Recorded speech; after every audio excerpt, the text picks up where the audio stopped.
सत्ता के सेमीफाइनल में जनता ने जनादेश बीजेपी के पक्ष में सुनाया, मगर अब बारी फाइनल की है, यानी कि लोकसभा चुनाव की। मगर 2024 में होने वाले इस लोकसभा चुनाव में भाजपा को टक्कर देने के लिए बना विपक्षी गठबंधन INDIA का कुनबा चुनाव से पहले ही बिखरने लगा है। हिंदी हार्टलैंड यानी कि राजस्थान, मध्य प्रदेश और छत्तीसगढ़ के विधानसभा चुनाव में कांग्रेस को मिली पराजय ने विपक्षी गठबंधन की एकता में दरार पैदा कर दी। अब तक इस गठबंधन की अगुवाई करने वाली कांग्रेस के साथ अब ममता बनर्जी, अखिलेश यादव और नीतीश कुमार जैसे नेता खड़े नहीं होना चाहते।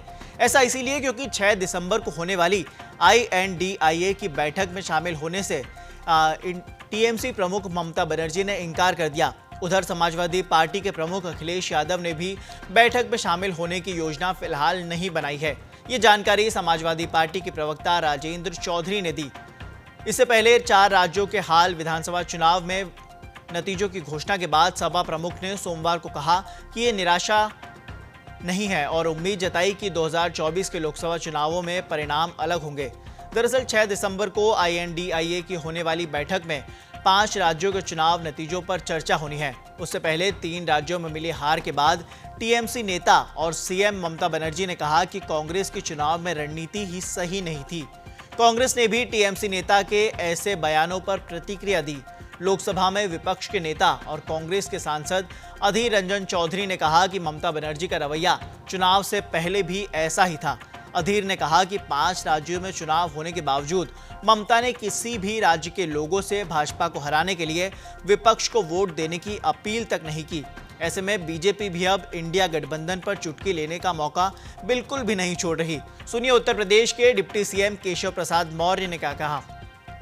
देखिए, भारतीय जनता पार्टी का गठबंधन मजबूत है, भरोसेमंद है और जनता का लगातार समर्थन प्राप्त हो रहा है।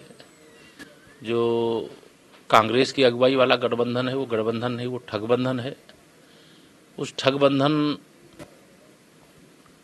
के प्रति जनता का भरोसा नहीं है, क्योंकि भ्रष्टाचार में डूबे हुए जो दल और उनके नेता हैं उन्हीं का ये ठगबंधन है, उन्हीं का गैंग है और ऐसे लोगों पर जनता का भरोसा नहीं होता है।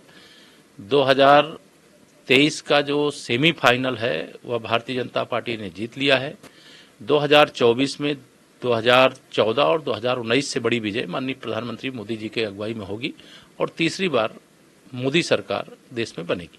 सर, क्या लगता है जो इंडिया गठबंधन में जो विपक्षी दल इसमें शामिल है, इसमें फूट, देखिए ये टूटा फूटा खंड खंड विखंड तो पहले से ही है और जिनके पास न कोई विजन है, न जिनके पास कोई नीति है, न जिनके पास कोई नेता है, न जिनके पास भारत जैसे विशाल देश के बारे में कोई योजना है और न यहाँ की विविधता को एकता में परिवर्तित करने की जिनके अंदर सोच है। यहाँ सबका साथ, सबका विकास चाहिए। यहाँ गरीब हो चाहे किसान हो, चाहे महिलाएं हो, चाहे नौजवान हो, सबके लिए एक योजना चाहिए। वह योजना माननीय नरेंद्र मोदी जी के नेतृत्व में सफलतापूर्वक देश में चल रही है और उसी का परिणाम है कि अभी ऐतिहासिक विजय भारतीय जनता पार्टी ने मध्य प्रदेश, राजस्थान, छत्तीसगढ़ में प्राप्त की।